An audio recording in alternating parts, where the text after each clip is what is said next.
Happy Friday, and thanks for being on today. Our first Friday focus of the new year, I guess. So hope you had a great holidays and Happy New Year. Excited about our speakers today and our topic, which is of certainly supreme importance anymore, around political advocacy and strategies as the legislative session is close to beginning. And Dave is getting his final moments of rest before further advocating formally with the legislative session on Monday. So excited about our topics today and excited about our presenters today. And I hope you leave with some connections and networking as we always try to do in these Friday focus, as well as some strategies and hopefully some motivation to continue to advocate for schools in Iowa. I am going to pause and quit talking so darn much and turn it over to Dave Daughton, who is our legislative representative for school administrators of Iowa. So thank you, Dave, for your advocacy in the past and everything you're going to do in the future. And excited to hear some of your insights and strategies for folks as we can help advocate for schools in Iowa in the future. The floor is yours. All right. Well, thank you, Trent. Appreciate being asked to come talk to you guys today. And just to introduce myself, as Trent did, my name's Dave Daughton. I'm a retired school superintendent, had 36 years in education. I didn't have to get up and decide whether we're going to have school this morning or not, or yesterday or any of that, which is a big relief to me after doing it for quite a while. Like I said, 36 years in education. The last 3, I've been working with Rural School Advocates of Iowa. And then this year, I'm also working with School Administrators of Iowa. So grassroots advocate for the rural schools and government relations director for the School Administrators of Iowa. And so basically what that means is I'm the advocate, the lobbyist at the State House for education issues for those 2 organizations. And so I'm going to share my screen. I've got one slide basically. If I can get that done real quick. That's just me right there. Okay. And so I just put together some things. Trent talked about political advocacy and the best practices being the topics we're going to work on today. So this is a list of things that I just tried to do simple bullet points for you to say, okay, yeah, I can do that. Okay, so the first one is to get educated. If you want to advocate for your schools and for education, you need to be educated about some of the topics. And while we're really educated about a lot of topics you deal with every day in the superintendent's chair, may not be as educated in some of the policy and things like that. So make sure that you get educated and understand the issues and the processes that you can go through to help advocate. The next thing is, and we all know this as leaders, that the most important thing you can do is build relationships. Specifically here, I'm talking about building relationships with your legislators. What I did as a school superintendent, I had a senator that lived in our county actually, and a representative who lived in an adjoining county. And I just called them up and said, or emailed them and said, hey, I'd like to get together with you for coffee sometime. It's good to have them in your buildings to see what's happening, but you don't get to have those conversations as you would if you just sit around and have a cup of coffee, piece of pie, or whatever it happens to be. And so I started doing that as a superintendent right when I first became superintendent, and continued that actually to this day, just sitting down, having conversations with them. And while I'm having a conversation with them and building that relationship, I'm learning, and I'm learning from them, and I'm learning about them. For example, if I, as a school superintendent, went in and started, let's say I'm hammering on homeschooling for whatever reason, and then I find out that my representative homeschooled his kids, that doesn't develop the relationship with them very well. So we've got to learn about the people and learn what they like and don't like, and what they know about and what they don't know about. And as we're doing that, that helps build the relationships, which will just make it better for you as you go through the process. One thing I've really been pushing to superintendents this year is we are educators, and so we need to educate. And we need to educate our legislators, because we should not assume that they know everything about every bill that they're going to vote on, because they don't. We need to make sure that they understand the issues on the topics that we want to talk with them about. The other thing is that sometimes we think they know all the topic, and they don't, but we need to educate them about what it's all about. And I would say we need to do that with issues, even if we disagree on them. So for one, Darwin and I were talking before we got on here about ESAs or vouchers. My legislator probably would vote for vouchers or ESAs or something like that. That doesn't mean I should skirt the issue and not communicate to him about it. It just means I don't really need to spend hours trying to convince him to change his mind, because he's not going to. What we should do is educate them on why we think it's bad for our public schools, and then move on to other topics. And the next bullet would talk about communication skills. And as leaders, you guys all have learned great communication skills. And so the example I use, I had a legislator come to me and say, hey, I've got this superintendent who I'm not talking to anymore because all he did was yell at me. And whether that happened or not, if it did, it's unfortunate. But what I have said to other superintendents, we can be passionate, we can get angry, but if a parent came into our office that was passionate and maybe angry, we would not stand for them yelling at us. And so we need to make sure that we're communicating with our legislators the kind of things we need to, in the way that we need to communicate them. I want to back up one more to educate. I talked about educate legislators. We also need to educate our communities. And sometimes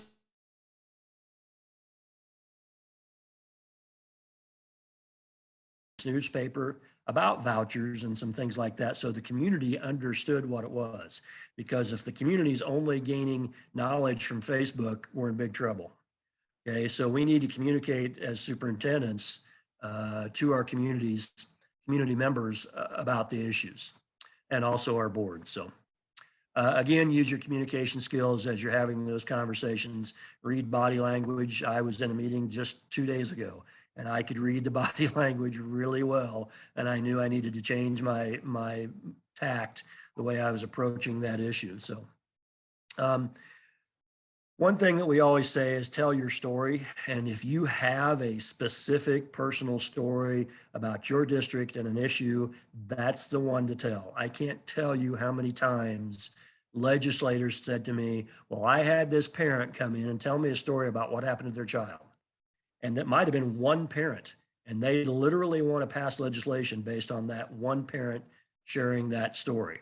So if you can share your story to the legislators, that would be a great thing to be able to do.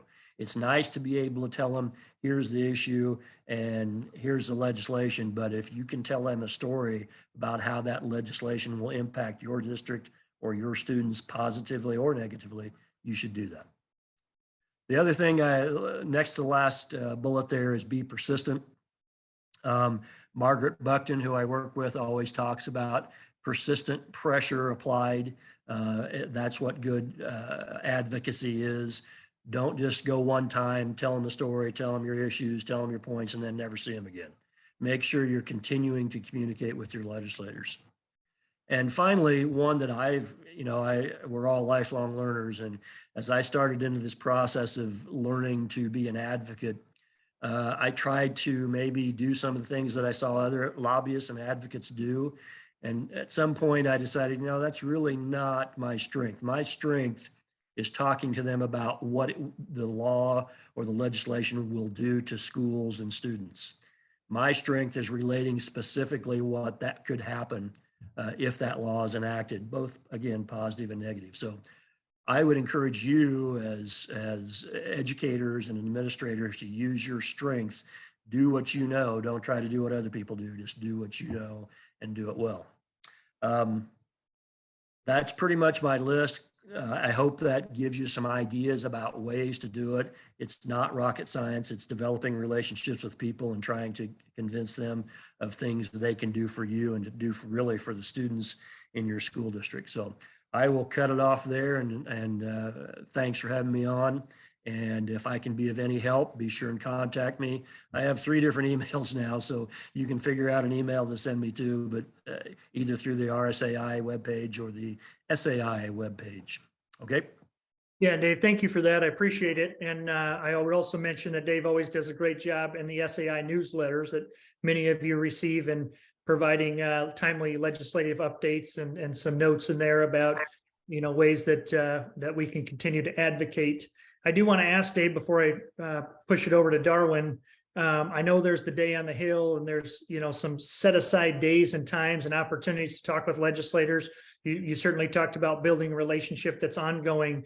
Is there other, though, dates and opportunities that folks should have on their radar or their calendar as we move to the spring legislative term? A good point, Trent. Thank you. January 9th, Monday, is the beginning of the session. We don't anticipate a lot of actual legislative work being done in that first week. It's more pomp and circumstance and setting up committees and meetings and things like that. We think that the 16th will be when things actually start. But as far as specific dates, we could go through the funnel dates and all that, but that doesn't really, it's important, but it's not necessarily important to you. What I would say is that if you want to become more of an advocate, there is the Day on the Hill for IASB. Other organizations are having some things that would go on at the Hill, but I would encourage you just to schedule a time and come up on a Tuesday, Wednesday, or Thursday. Stay away from Mondays and Fridays, but on a Tuesday, Wednesday, and Thursday, and just come see how the process works.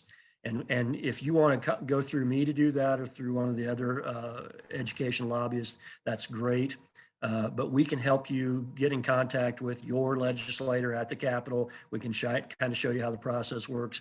I can tell you a story about a Northwest Iowa superintendent who showed up. He just happened to be there one day. I think he had to drive a bus from FFA students, and he came down there and he came up to us and said, "Hey, can I tag along?" And sure. And he went to a subcommittee meeting and he stood there and talked to the legislators about what the particular bill would do in his school district. It was very beneficial for him as well as us and for the legislators. So anytime you want to come up, let us know and we can bring you in and help you out with that.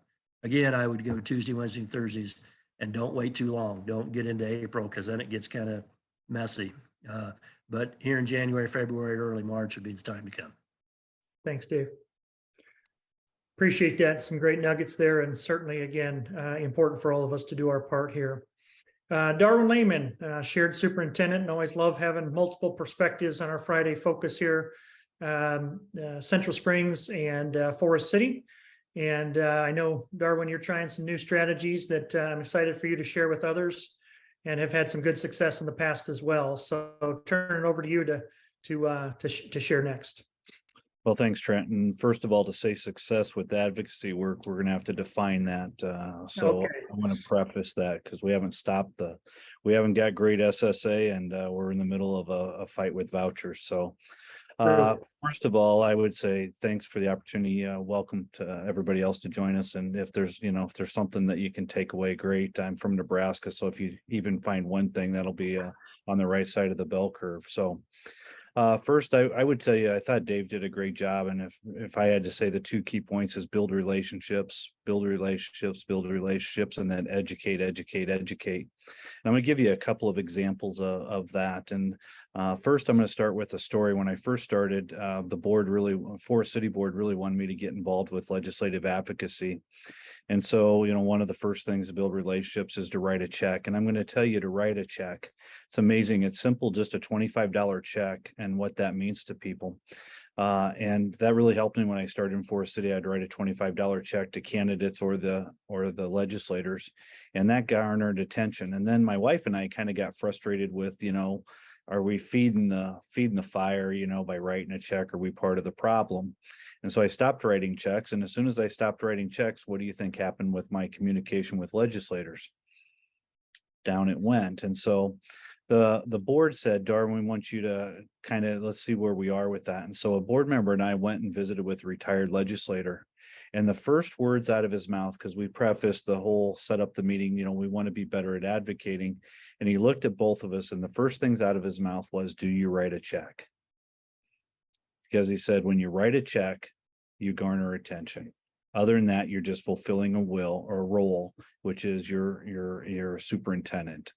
But if you write a check, you get that. And what was funny, soon as I wrote a check, then we kind of had an issue up here with a legislator, and we were doing an open forum, and I didn't know whether to invite the person or not. And I called the Speaker of the House, who was in our region, and she didn't pick up the phone, but within 2 minutes, she called me back.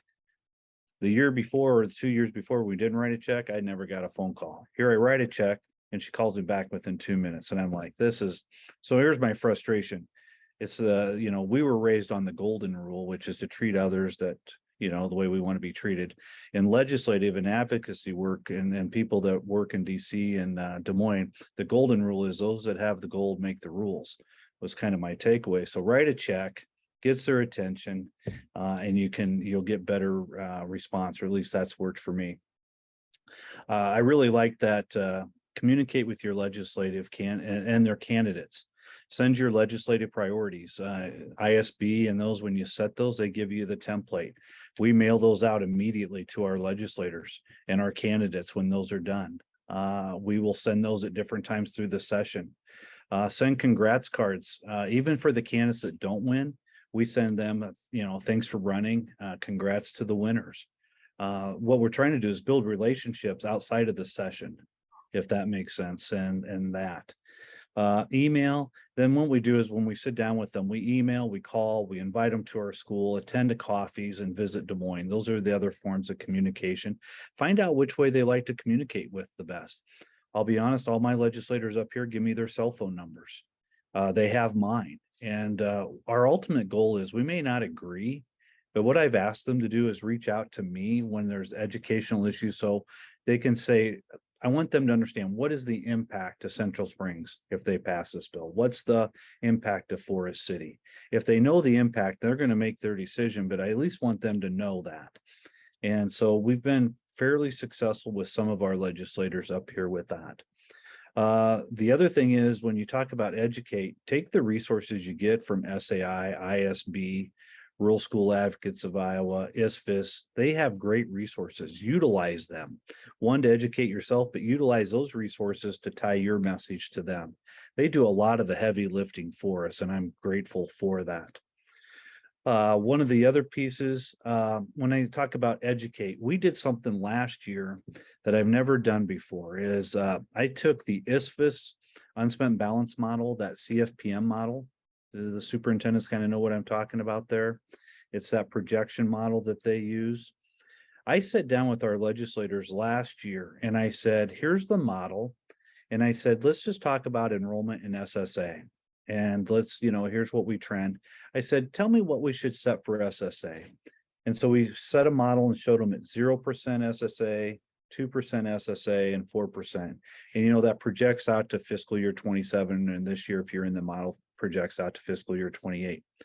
The legislators, every single one of them that I sat down with, had never seen the long-term perspective of what SSA has on a district with the enrollment numbers that you have in rural areas. They'd never seen a model like that, because what they see is when they pass SSA at 2%, 2.5, well, that's another 70 to 80 million. That's a big number. And if you note, that's how they try to sell it. Well, let's take that 2% over time with the declining enrollment district. And I want you to see that implication of what this means to us. It was very eye-opening. They appreciated that. They'd never seen that before. And so something I would say as a strategy, maybe take a look at that. You got Forecast 5, whatever one you are more comfortable with. I have to take the simpler version just because I'm from Nebraska along that line. So it's easier for them to use. With that, the other thing we're trying something different this year. I have reached out to 4 people locally. 2 of them are 5 people. 2 of them are board members, and they have had ability to advocate in the past. The other one are 3 community members. One's a retired superintendent from the state of Iowa and Minnesota. The other one is on the AEA board, but has worked with the school in different realms. And the other person is just our Education Foundation president, and has a passion. And so what we've done is the retired superintendent is going to take the lead on this, but I'm going to feed him the information from SAI, ISB, ISFIS, anything that goes on through the session. He's going to work with these 5 people, and they've been asked to go get a list of 4 to 10 people. And so we're going to take a grassroots effort to funnel things to them. And we're going to highlight what issues we would like them to address and what they mean to Forest City. So what we're trying to do is a grassroots effort in Forest City to say they're not listening to the superintendent. They haven't for years, but they're going to listen to parents. And the old adage, and Dave probably knows this better, but I've always been told if a legislator gets 10 phone calls or 10 communications, now it's on their radar, like, what will this mean if I support it or I don't? Well, if I can get that number between the 4 or 5 and get 20 to 30 people that send a contact, now we're going to draw some attention to that issue. So we're going to kickstart this as a grassroots effort. We hope it's successful. We think we got a good game plan. It costs me lunch a couple times a year for the group. Along that line, I can figure that out, but we're excited about that. The other piece I would say is when you visit with the legislators, we get into the session. One of our jobs is to educate, but the two is don't forget to ask them, are you going to support the bill or not? Yes or no? Find out where their stance is and ask them, then follow up with a why. But when you know their stance, okay, so for example, on vouchers, I'll take Representative Bloomingdale up here that represents both of my districts. She is a solid no, or has been in the past. And that's actually the Republican Party went after her in the primaries because she did that. Okay, she's a solid no, has been for a long time. What I do and what I recommend, and Dave may have this, but Margaret Buckton always likes to know where the legislators are. When I know where they are, I follow up with an email and I'll say, Representative Bloomingdale, solid no on this. Boom. You know what? Henry Stone is a yes on vouchers, and so they can start to figure out where the vote numbers are. So what I'm saying is if you have an opportunity to talk to your legislators, kind of know where that stance is. Don't be afraid to share that with Margaret and Dave and then the new person at ISB. The last thing I would say is just to wrap up my point is, you wonder, does legislative advocacy really fall in a superintendent realm? When you take a look at us wanting to be instructional leaders, we got to manage our budget, we got to lead our board and our community. I'm going to tell you, I think it does. And here's the thing. If we don't advocate legislatively, then it kind of falls into this saying that I say, if we're not at the table, we're going to be on the menu. Okay, when legislators have a big piece of what we do to be successful by setting SSA and all of these other policies, and majority, some of them are unfunded. So I'm going to tell you, with your legislative advocacy work, I'm just going to finish again. Get at the table so we're not on the menu. So that was just my quick points, Trent. We need to get that in the recap, Amanda. There's the heading right there. That's a good nugget if you take nothing else away. Probably more with than just advocacy. That's probably true with a lot of things, but good nuggets. And I hope you guys see part of the reason I invited both of these gentlemen to speak today, because again, your style might not be doing all these things and we don't have time to do all these things. But I think that gentle pressure, the intentionality behind building relationships, and the one thing anymore is you don't have to tell anybody that this is a need. I mean, we know it's a need. It's just how we go about doing the business and fitting it in with everything else that's on our radar and our job description. So Dave and Darwin, thank you for the notes, the wisdom, and hopefully a little bit of motivation going into our session today. Going to end our recording here in a minute. We'll have a candid discussion, but before we end, I do want to mention we do these monthly on timely topics. February 3rd, ironically, perhaps, is around school leadership self-care. So maybe you're worn out from the winter and advocacy and everything else that beats us down, but I got some good nuggets and some strategies on self-care February 3rd, if you're able to join us again. So thanks for being on today. We will have a discussion here in just a moment, and appreciate the wisdom from Darwin and Dave again on political advocacy today.